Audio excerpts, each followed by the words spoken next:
Hello दोस्तों, health medical knowledge में आप लोगों का स्वागत है। आज हम लोग बात करेंगे मेडिकल और हॉस्पिटल से जुड़ी महत्वपूर्ण जानकारी को मैं समझाने जा रहा हूँ। तो आप लोग अच्छे से समझिए और वीडियो को पूरा फुल वॉच कीजिए। स्किप कीजिएगा तो आपको ही दिक्कत हो सकता है और पेशेंट को दिक्कत सकता है। अगर आप स्किप कर देंगे, अगर आप पेशेंट को देना है 2 mg तो आप 4 mg दे देंगे तो पेशेंट का दिक्कत होगा। इसलिए मैं बोलता हूँ हर एक वीडियो में कि आप लोग वीडियो को पूरा फुल वॉच कीजिए। तो चलिए आगे चलते हैं, अच्छे से समझा रहा हूँ, ठीक से समझिएगा। आज का टॉपिक क्या है, तो आज हम लोग पढ़ने जा रहे हैं, जैसा कि मैंने शुरुआत में बताया कि हॉस्पिटल और मेडिकल से जुड़ा हुआ महत्वपूर्ण जानकारी है। तो क्या क्या है, 10 पॉइंट है। 10 पॉइंटों को मैं अच्छे से समझाऊंगा, तो प्लीज़ अच्छे से समझिए और वीडियो को लाइक कीजिएगा। तो पहला है ब्लड एंड नॉर्मल रेंज, यानी कि रक्त और सामान्य मात्रा। दूसरा ब्लड प्रेशर। तीसरा respiration rate, body temperature, blood sugar, और आगे हार्ट रेट यानी कि हृदय गति मापने वाला। ऑक्सीजन लेवल कितना होता है उसके बारे में मैं समझाऊंगा। WBC, पीएच, BMI, ये WBC, पीएच, BMI ये आप लोगों को फुल फॉर्म के साथ समझाऊंगा और अच्छे से समझिए, मैं यही बोलूँगा। और वीडियो को स्किप मत कीजिएगा, बहुत ही इम्पोर्टेंट वीडियो है आज का। नॉर्मल आरबीसी यानी कि समान रक्त राष्ट्र कोशिका, तो मेल में 5.5 मिलियन प्रति CUM होता है, जैसा कि और हाँ, मेल में यानी कि पुरुष में ब्लड की मात्रा थोड़ी सी, रेड ब्लड सेल की मात्रा ज़्यादा होती है और महिलाओं में कम होती है। तो महिला, पहले पुरुष का बात कर लिए हैं और महिला का बता रहा हूँ। तो 4.5 से लेकर 5 मिलियन होता है, यानी कि थोड़ा सा ज़्यादा होता है पॉइंट के हिसाब से पुरुषों में। अब आरबीसी तो मैंने बताया, अब वाइट ब्लड सेल कितना होता है उसके बारे में बात करेंगे। तो मेल और फीमेल दोनों बता रहा हूँ। तो मेल में 6000 होता है और फीमेल में 8000 होता है। ठीक है, मैं मात्रा बता रहा हूँ, समान यानी कि नॉर्मल रेंज बता रहा हूँ WBC का काउंट करने के लिए। और प्लेटलेट्स में होगा दोनों में से किसी का ना सब में बराबर होता है। तो 1.4 से लेकर 4 लाख तक होता है। अब हीमोग्लोबिन की मात्रा कितनी होनी चाहिए पुरुषों में, तो 13.5 से लेकर 17.5 ग्राम DL होना चाहिए। और फीमेल में यानी कि महिलाओं में 12.5 से लेकर 15.5 से लेकर। वीडियो स्किप मत कीजिए, बहुत ही अच्छा टॉपिक है आज का वीडियो में, तो प्लीज़ पूरा फुल वॉच कीजिए वीडियो को। बहुत ही अच्छे तरीके से समझा रहा हूँ एक एक पॉइंट, तो अच्छे से समझिए और वीडियो को पूरा फुल वॉच कीजिए। ब्लड एंड नॉर्मल यानी कि समान मात्रा में ब्लड कैसा होता है, तो मेल में आप लोगों का 5 से 6 लीटर ज़्यादा होता है, सॉरी, पुरुष में 5 से 6 लीटर होता है और महिलाओं में 4.5 से लेकर 5.5 लीटर तक होता है। पुरुष की मात्रा थोड़ा सा ज़्यादा होती है, हीमोग्लोबिन, खून, सब चीज़ में पुरुष की मात्रा थोड़ी सी ज़्यादा होती है, बस थोड़ा सा। और आगे क्या है, तो in female blood is less due to menstruation, यानी कि महिलाओं में मासिक धर्म के कारण रक्त की मात्रा थोड़ी कम हो जाती है। यानी कि बहुत से अधिकतर महिलाओं में देखते हैं कि व्रत रखती है, यानी व्रत रखती है, फास्टिंग रखती है, पूजा के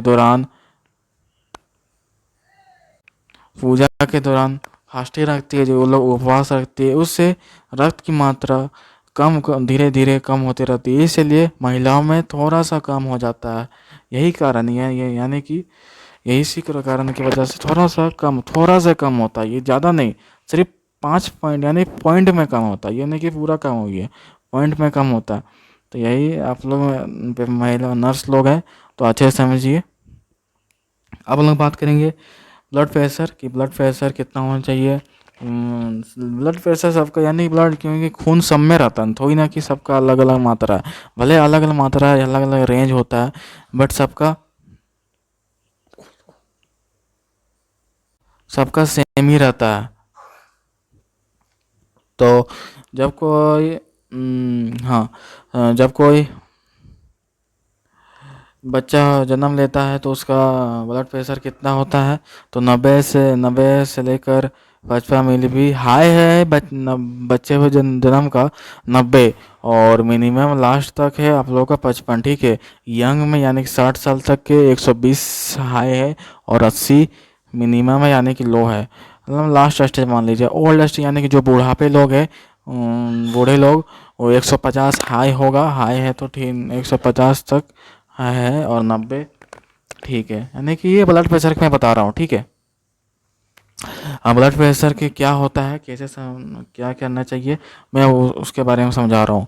तो for meaning blood pressure sphygmomanometer is use, यानी कि स्प्लेनोग्लोमीटर का इस्तेमाल रक्तदाब में अपने के लिए किया जाता है। यानी कि स्प्लेनोग्लोमीटर का जो इस्तेमाल होता है रक्त यानी कि ब्लड प्रेशर को मापने में किया जाता है, जैसा मैंने आप लोगों को पिक्चर के माध्यम से सजाया। और 120 is sensitive blood pressure is develop due to contraction of heart, यानी कि यह सिस्लेटिक रक्तचाप कहलाता है। यानी कि जो 120 है, 120 हाईएस्ट के यंग यंग एज तक के व्यक्तियों को, उसे हम लोग क्या कहेंगे, उस सिस्लेटिक रक्तचाप कहेंगे, जाहिर सी बात है। और ये इसका हृदय का संचालन करता है, हृदय का माप करता है, कॉन्ट्रैक्शन करता है हार्ट का। और है यंग एज के मैं समझा दे रहा हूँ, यंग एज का बता रहा हूँ।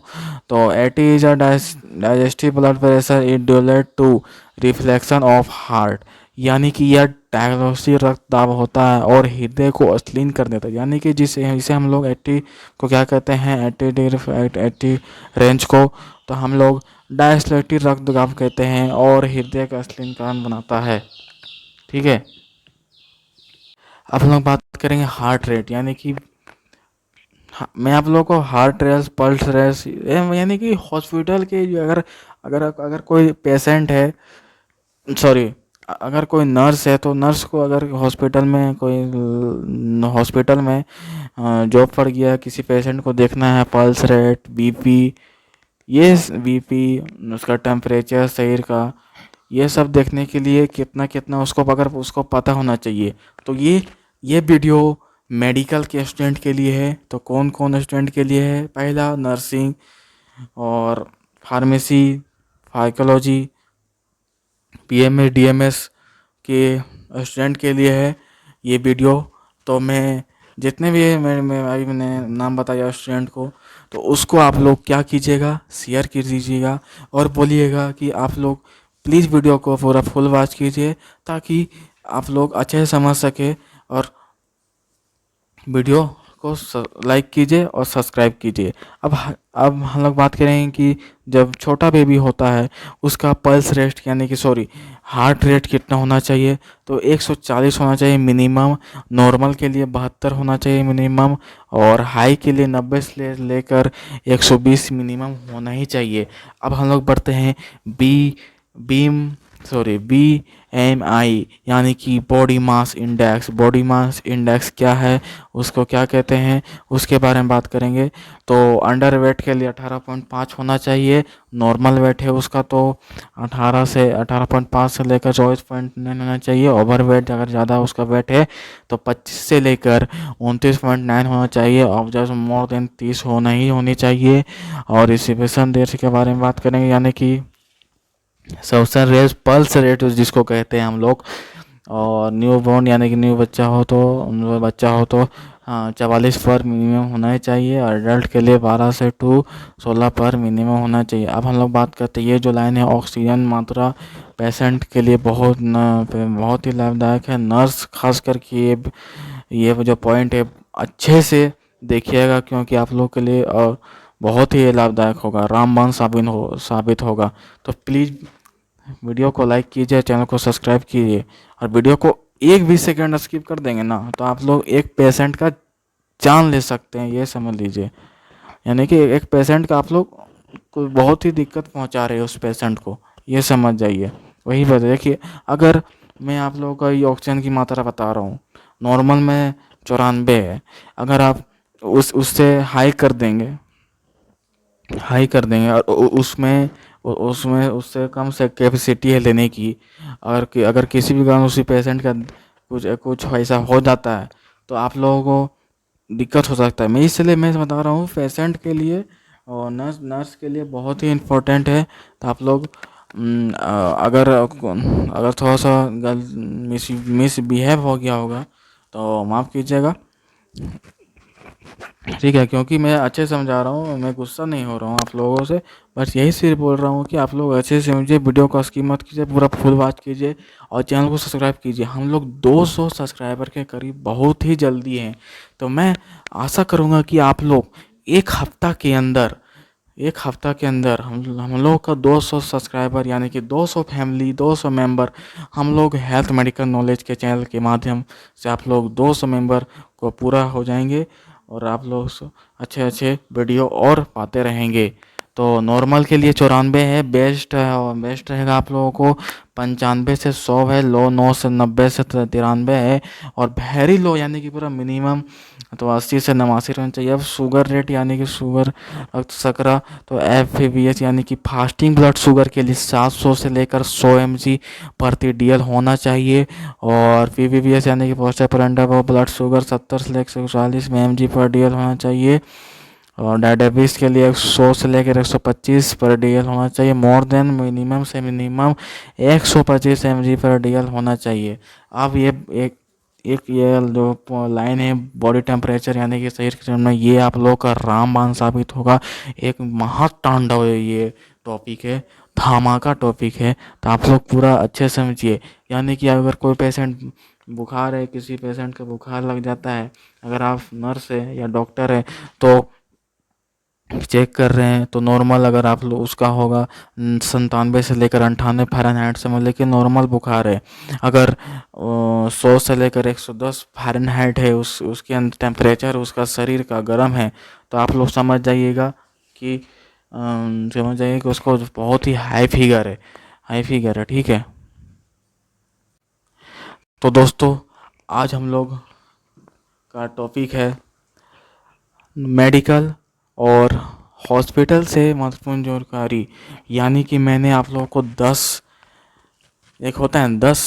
टॉपिक मैं आप लोगों को समझाया बहुत ही अच्छी तरीके। आशा करूँगा कि आप लोग अच्छे से समझिएगा और वीडियो को फुल वॉच कीजिएगा, ताकि आप लोग ये सब जो चाहे BP रे मापने की हो, पल्स रेस्ट मापने की हो, टेम्परेचर मापने की हो, BMI मापने की हो, तो और भी चीज़ें हैं जो मैं आप लोगों को बताया। तो मैं आशा करता हूँ कि आप लोग अच्छे से समझिएगा और वीडियो को लाइक कीजिएगा। और हाँ, मैं आप लोग से एक रिक्वेस्ट करूँगा कि आप लोग वीडियो का पूरा फुल वॉच कीजिए, ठीक है। तो दोस्तों अगर आप लोगों को ये टॉपिक यानी कि ये वीडियो पसंद आया होगा तो प्लीज़ वीडियो को लाइक कीजिएगा, ज़्यादा से ज़्यादा शेयर कीजिएगा और सब्सक्राइब कीजिएगा, और ऑल बेल आइकन पर सेट कर दीजिए, ताकि आपको मैं डेली वीडियो डालता हूँ आप लोग को तुरंत नोटिफिकेशन जाए, इस वजह से। तो चलिए दोस्तों, मिलते हैं अगली वीडियो पर। Thanks for watching, thank you.